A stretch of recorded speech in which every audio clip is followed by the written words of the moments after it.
नमस्कार। आज के इस खास विश्लेषण में हम एक ऐसी दुनिया की पड़ताल करने वाले हैं जो बाहर से तो एकदम चमकदार और सपनों जैसी लगती है, लेकिन अंदर की हकीकत कुछ और ही है। जी हाँ, हम बात कर रहे हैं पटना के एजुकेशन और कोचिंग इंडस्ट्री की।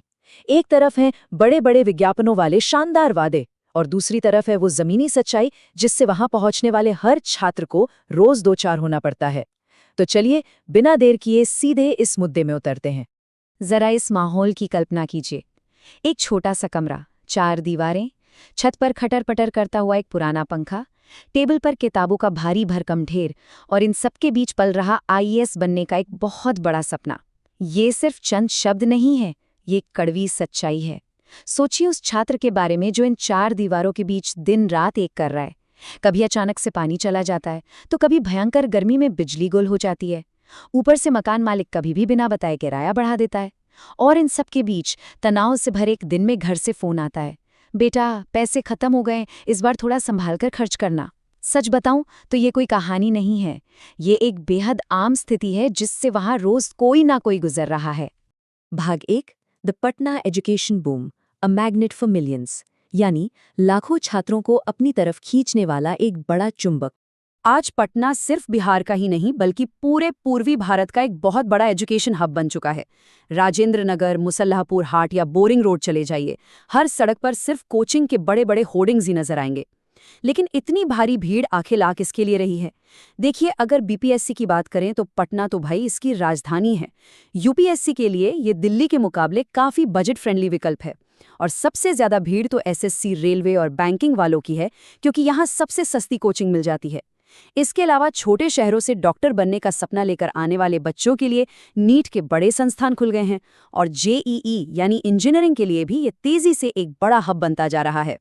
भाग 2, expectation versus reality, behind the billboards, यानी उम्मीद बनाम सच्चाई, विज्ञापनों के पीछे की वो दुनिया जो अक्सर छिपी रह जाती है। बाहर से मेडिकल पॉइंट और टारगेट बीपीएससी जैसे शानदार पोस्टर्स देखकर तो कोई भी आकर्षित हो जाए, लेकिन इन चमचमाते बिलबोर्ड्स के पीछे का जो बुनियादी ढांचा है ना, वो बिल्कुल अलग है। लड़कों के हॉस्टल की बात करें तो 4 से 8 हज़ार रुपए तक का भारी किराया देने के बाद भी एक छोटे से कमरे में 3 से 4 लड़कों को ठूस दिया जाता है। भयंकर गर्मी में एक कूलर तक नसीब नहीं होता, साफ पानी की दिक्कत है, और बाथरूम खैर पूछिए ही मत। और सबसे बड़ा दर्द है वहाँ का खाना। मेस का खाना इतना खराब होता है कि बच्चे बाहर का जंक फूड खाने पर मजबूर हो जाते हैं, जिसका सीधा असर उनकी सेहत पर पड़ता है। और अगर लॉज की बात करें तो वो गरीब परिवारों के बच्चों के लिए बस एक आखिरी सहारा होता है। ये लॉज बेहद छोटे, गंदे और इतने शोर शराबे वाले होते हैं कि वहाँ शांति से बैठकर पढ़ाई करना किसी जंग लड़ने से कम नहीं है। अब जरा लड़कियों के हॉस्टल की तरफ भी नजर डाल लेते हैं। यहाँ छात्राओं के सामने कुछ बिल्कुल ही अलग और गंभीर चुनौतियां हैं। एक तरफ सुरक्षा की इतनी बड़ी चिंता है, तो दूसरी तरफ कई हॉस्टल्स के नियम इतने ज्यादा सख्त हैं कि लड़कियों को वो जगह बिल्कुल जेल जैसी लगने लगती है। और जहां सुरक्षा अच्छी है, वहां का किराया इतना ज्यादा है कि एक मिडिल क्लास परिवार के लिए उसे चुकाना बहुत बड़ा आर्थिक बोझ बन जाता है। घर से दूर अकेले एक नए शहर में सरवाइव करना, और ऊपर से अपनी सुरक्षा की लगातार फिक्र, ये सब इन छात्राओं पर एक जबरदस्त मानसिक दबाव डालता है। भाग 3, the unspoken crisis, mental health, एक ऐसा अनकहा मुद्दा जिस पर हमारे समाज में आज भी खुलकर बात नहीं होती। ये सारी परेशानियां मिलकर एक ऐसे संकट को जन्म देती हैं जिससे अक्सर नजरअंदाज कर दिया जाता है। लगातार पढ़ाई और अनिश्चितता के बीच हजारों छात्र अकेलेपन और डिप्रेशन का शिकार हो रहे हैं। सोचिए, लाखों प्रतियोगी और उनके सामने मुट्ठी भर बिल्कुल सीमित सीटें। ये सिर्फ एक डेटा नहीं है, ये उस भयंकर तनाव की सबसे बड़ी जड़ है। प्रतिस्पर्धा हर साल बढ़ती जा रही है। बच्चे सालों तक एक छोटे से कमरे में बंद होकर तैयारी करते हैं। धीरे धीरे एग्जाम देने की उम्र सीमा खत्म होने लगती है, घर से आने वाले पैसे सूखने लगते हैं, लेकिन सफलता हाथ नहीं लगती। ऐसे अप्राकृतिक और घुटन भरे माहौल में अगर कोई छात्र डिप्रेशन में चला जाता है, तो सच कहूं वो उसकी कोई व्यक्तिगत नाकामी नहीं है। ये इस पूरे सिस्टम का एक बहुत ही स्वाभाविक लेकिन बेहद दुखद परिणाम है, जिसे छिपाने के बजाय हमें समझने की जरूरत है। तो ऐसे में माता पिता क्या कर सकते हैं? देखिए, केवल समय पर फीस भर देना ही एकमात्र जिम्मेदारी नहीं है। बहुत जरूरी है कि माता-पिता अपने बच्चों से लगातार बात करें, उनकी मानसिक स्थिति को समझें और सबसे अहम बात, बच्चों के दिमाग से सिर्फ रिजल्ट लाने का वो भारी भरकम दबाव हटाएं। हर कोई आईएएस या डॉक्टर नहीं बन सकता ना, लेकिन हर बच्चा एक सम्मानजनक और खुशहाल जीवन जरूर जी सकता है। परिवार का ये सपोर्ट दुनिया के किसी भी महंगे से महंगे कोचिंग से कहीं ज्यादा कीमत रखता है।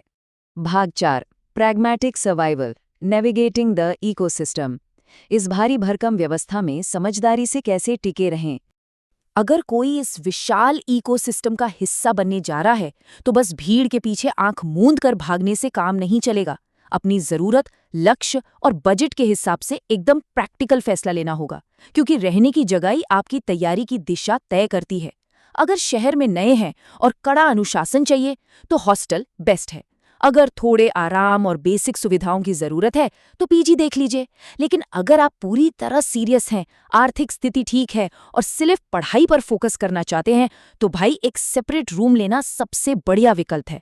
अब आता है एक और ऑप्शन, बजट बचाना है और दोस्तों के साथ 2 BHK फ्लैट ले लिया। ये सस्ता और आरामदायक तो बहुत है, लेकिन यही सबसे बड़ा खतरा भी है, डिस्ट्रैक्शन। कई बार वहां पढ़ाई कम और मौज मस्ती इतनी ज्यादा होने लगती है कि पूरा लक्ष्य ही बर्बाद हो जाता है। तो इस मामले में थोड़ा संभल कर। किसी ने बहुत सही कहा है, अगर शिक्षा व्यवस्था मजबूत होगी तो देश मजबूत होगा। एक विद्यार्थी कभी भी सिर्फ एक रोल नंबर या रजिस्टर का कोई आंकड़ा नहीं होता। वो किसी माँ बाप का सपना होता है, किसी परिवार की आखिरी उम्मीद होता है, और सच कहा जाए तो वही इस देश का आने वाला भविष्य है। इसलिए ये बहुत ज़रूरी है कि इन छात्रों को सिर्फ कोचिंग इंडस्ट्री की कमाई की मशीन ना समझा जाए।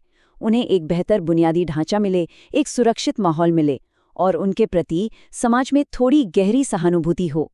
और अब इन सारी बातों के बाद अंत में एक बहुत ही गंभीर सवाल खड़ा होता है। क्या हमारे ये बड़े बड़े एजुकेशन हब सिर्फ आंकड़ों को प्रोसेस करने की फैक्ट्री बनकर रह गए हैं, या फिर ये सही मायने में इन युवा दिमागों को पोषित कर सकते हैं? पटना के इस कोचिंग बूम की कड़वी सच्चाई को देखने के बाद ये सवाल इस पूरी व्यवस्था से जरूर पूछा जाना चाहिए। इस विश्लेषण को हम यहीं विराम देते हैं, लेकिन जाते जाते इस बात पर जरूर विचार कीजिएगा कि आखिर हमारी शिक्षा का असली उद्देश्य क्या होना चाहिए।